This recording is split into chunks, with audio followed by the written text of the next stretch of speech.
ಇದು ಯಾರು ಸಲಹೆ ಕೊಡಿ ಯಾರು ಬಿಡಿಸಿ ಅಂತ ಹೇಳುದಿಲ್ಲ. ಆದ್ರೆ ಜನ ಅದಕ್ಕೆ ಹೋಗ್ತಾರೆ. ಯಾಕೆ ಹೋಗ್ತಾರೆ? ಅದು ಏನು ಮೊದಲು ವಿಷಕಾರಿ ವಸ್ತು ಯಾವ್ದು ಹೇಳಿ?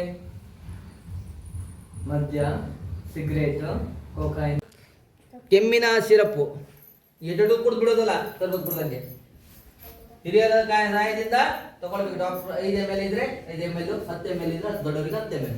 ಅದನ್ನು ಅಂದ್ರೆ ಏನು? ಸಿಗರೇಟ್ ಮತ್ತೆ ಬೀಡಿಯನ್ನ ಸೇದುವಂಥದ್ದಲ್ವಾ? ಅದರಿಂದ ನಮ್ಮ ದೇಹದ ಯಾವ ಯಾವ ಭಾಗಗಳಿಗೆ ಹಾನಿ ಉಂಟಾಗ್ತದೆ?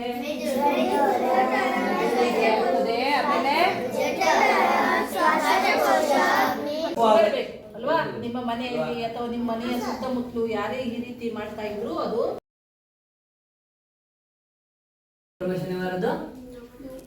ಮಾದಕ ವಸ್ತುಗಳ ದುರುಪಯೋಗ ತಡೆಗಟ್ಟುವಿಕೆ ಮತ್ತು ನಿರ್ವಹಣೆ. ಅದೇ ರೀತಿ ಘೋಷಣೆಗಳು ಗೊತ್ತಾ ನಿಮ್ಗೆ?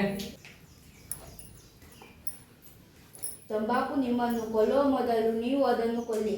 ನೆಕ್ಸ್ಟ್ ಶ್ರೇಯಣ. ಮದ್ಯಪಾನ ಮಾಡುವ ಮೊದಲು ಯೋಚಿಸಿ. ಮಾದಕಗಳು ನಿಮ್ಮನ್ನು ಮೋಸಗೊಳಿಸಲು ಬಿಡಬೇಡಿ. ಗೊತ್ತುಂಟಲ್ಲ ಅದ್ರ ಬಗ್ಗೆ ಘೋಷಣೆಗಳು? 5, 6, 7 ಇದ್ರು ಪಕ್ಕ ಬರೀ ಧೂಮಪಾನದಿಂದ ದುಷ್ಪರಿಣಾಮಗಳು.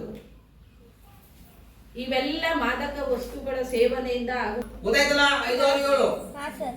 ಯಾಕೆ ಬೇಡ ಅಳಿಬೇಕು ಮತ್ತೆ ಪಟ್ಟಿ 9 ಬರೀ ಸಾಕು.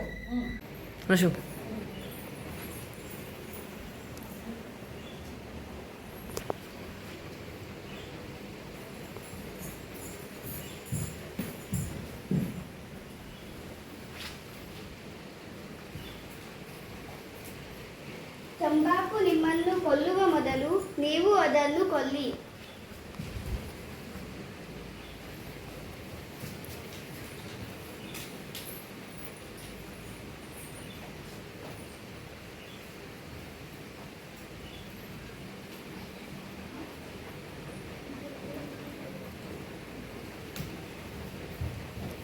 ಮದ್ಯಪಾನ ಮಾಡುವ ಮೊದಲು ಯೋಚಿಸಿ.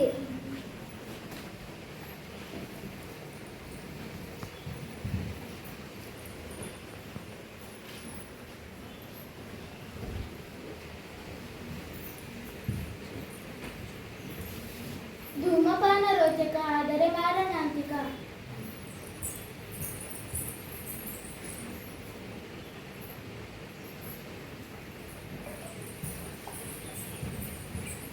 ಮಾದಕಗಳು ನಿಮ್ಮನ್ನು ಮೋಸಗೊಳಿಸಲು ಬಿಡಬೇಡಿ.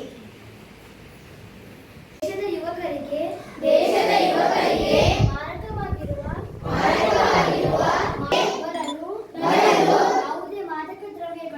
ಯಾವುದೇ ಮಾದಕ ದ್ರವ್ಯಗಳನ್ನು ಬಳಸದೆ ಜವಾಬ್ದಾರಿಯುತವಾಗುವ ನಿಟ್ಟಿನಲ್ಲಿ ಈ ಕೆಳಗಿನಂತೆ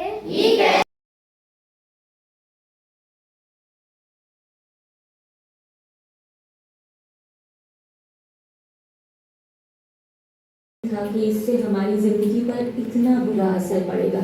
उन्हें कैंसर नाम की खतरनाक बीमारी हो गई है। हमारे घर में कमाने वाले वो अकेले हैं। मुझे नींद नहीं आती ये सोचकर कि भविष्य में हमारा क्या होगा। खैनी ने हमारी जिंदगी बर्बाद कर दी। खैनी गुटखा सदा पान मसाला परिवार तबाह करते हैं। तंबाकू आज ही छोड़े। सहायता के लिए 1800-112356 पर कॉल करें।